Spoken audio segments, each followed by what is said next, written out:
The Greek philosophy was full of pungent truth, and Jesus longed to study with the masters in the schools of Greece.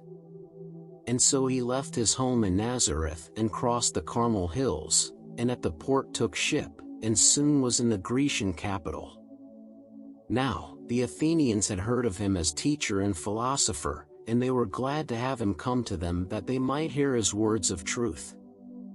Among the masters of the Greeks was one, Apollo, who was called defender of the oracle, and recognized in many lands as a Grecian sage. Apollo opened up for Jesus all the doors of Grecian lore, and in the Areopagus he heard the wisest masters speak. But Jesus brought to them a wisdom greater far than theirs, and so he taught. Once in the amphitheatre he stood, and when Apollo bade him speak he said, "Athenian masters, hear. In ages long ago, men, wise in nature's laws, sought out and found the place on which your city stands. Full well you know that there are parts of earth where its great beating heart throws heavenward etheric waves that meet the ethers from above, where spirit light and understanding, like the stars of night, shine forth. Of all the parts of earth there is no place more sensitized, more truly spirit-blessed, than that where Athens stands. Yeah, all of Greece is blessed.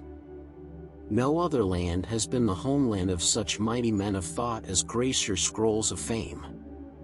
A host of sturdy giants of philosophy, of poetry, of science, and of art, were born upon the soil of Greece, and rocked to manhood in your cradle of pure thought.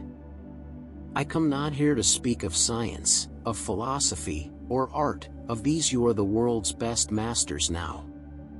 But all your high accomplishments are but stepping stones to worlds beyond the realm of sense, are but elusive shadows flitting on the walls of time.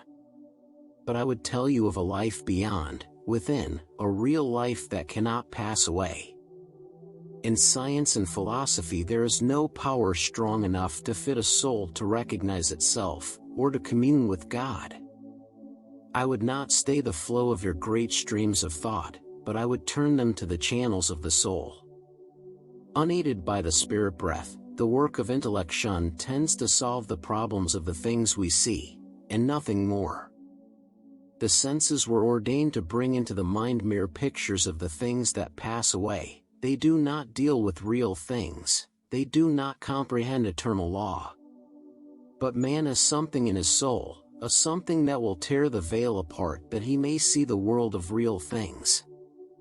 We call this something spirit consciousness. It sleeps in every soul, and cannot be awakened till the holy breath becomes a welcome guest.